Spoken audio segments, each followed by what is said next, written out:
আসসালামু আলাইকুম রহমতুল্লাহি বারকাতু। শারীরিক সুস্থতার জন্য টানা 90 দিনের একটি পরিকল্পনা হাতে নেওয়া হয়েছে। এতে যেমন শরীর সুস্থ থাকবে ইনশাআল্লাহ, তেমনি পুরুষের টেস্টোস্টেরন হরমোন ঠিক রাখার জন্য আসলে নিয়মিত ব্যায়াম করা উচিত, শারীরিক পরিশ্রম করা উচিত।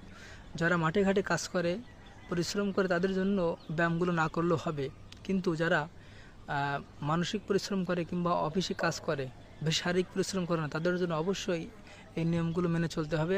এই জন্য টানা 90 দিনের পরিকল্পনা হাতে নেওয়া হয়েছে। আপনারা আমার মতো পরিকল্পনা করে শারীরিক ব্যায়াম করবেন টেস্টোস্টেরন হরমোন বৃদ্ধির জন্য, যাতে আমাদের শরীর সুস্থ থাকে।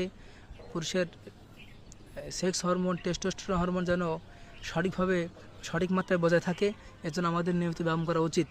আমি আজকে 14টি ব্যায়াম আমি দেখাবো, নিজেরা এভাবে প্র্যাকটিস করতে পারেন। তাছাড়া অনলাইনে বা ইউটিউবে বিভিন্ন ধরনের এক্সারসাইজ আছে, কেকেল এক্সারসাইজ আছে, আমাদের মেরুদণ্ড ভালো রাখার জন্য এক্সারসাইজ আছে। সব কিছুর জন্য আমার এই আজকের এই ব্যায়ামটা আমি করে দেখাচ্ছি। সকলে এভাবে নিজেদের মতো করে নিজেদের পছন্দ অনুযায়ী কখন করলে এই ব্যায়াম করলে ভালো হয়, সকালে করতে পারেন বা বিকালে করতে পারেন, যে কোনো সময় একটা পরিকল্পনা হাতে নেবেন। এইভাবে যদি আমরা শারীরিক ফিটনেস বজায় রাখার জন্য, শারীরিক সুস্থতা বজায় রাখার জন্য আমরা ব্যায়াম করি, ইনশাআল্লাহ সুস্থ থাকব, কাজে মন বসবে, পড়ালেখা মন বসবে, যার যে কাজ করেন সেই কাজে মনোযোগ হবে।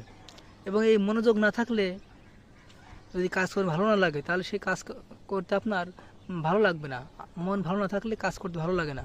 এজন্য শরীর সুস্থ থাকলে ইনশাআল্লাহ মন ভালো থাকবে, আর মন ভালো থাকলে ইনশাআল্লাহ সকল কাজ, যার যে কাজ সেটা সে করতে পারে, ভালো লাগবে। এজন্য আজকে আমাদের এই পরিকল্পনা আপনাদেরকে উৎসাহ দেওয়ার জন্য। আপনারা নিজেদের পরিকল্পনা অনুযায়ী ব্যায়ামগুলো করবেন, কমপক্ষে প্রতিদিন 30 মিনিট, সকালে অথবা বিকালে, যে কোনো এক সময়। শারীরিক ব্যায়ামের কোনো বিকল্প নেই। বর্তমান সময়ে আমাদের অনলাইন জগৎ থাকার ফলে, বেশি স্মার্টফোন অ্যাডিক্টেড হওয়ার কারণে আমাদের শরীর আজকে দিন দিন অসুস্থতার দিকে ধাবিত হচ্ছে। আমরা সেসব দিক থেকে ফিরে আসতে পারি। অবশ্যই মনের জোর না থাকলে কিন্তু কোনো কাজই হবে না। আপনাকে মন থেকে আগে সিদ্ধান্ত নিতে হবে, আপনি সুস্থ থাকতে চান নাকি দিন দিন অসুস্থ হতে চান। 30 বছর পার হলে কিন্তু নানাবিধ অসুখে নানাবিধ শারীরিক জটিলতায় মানুষ জর্জরিত হয়। কারণ হচ্ছে আসলে বয়স একটা নির্দিষ্ট বয়স আছে, যে বয়সের পরে শরীরের সমস্ত কলকাজ যন্ত্রপাতি আস্তে আস্তে ধীরে ধীরে অকেজ হতে থাকে। তো আমরা যদি নিয়মিতভাবে শারীরিক পরিশ্রম বা ব্যায়াম করি, তাহলে আশা করা যায় আমাদের সেই আমাদের নিজেদের কর্মদেশে যে শারীরিক জটিলতা ইনশাআল্লাহ হবে না।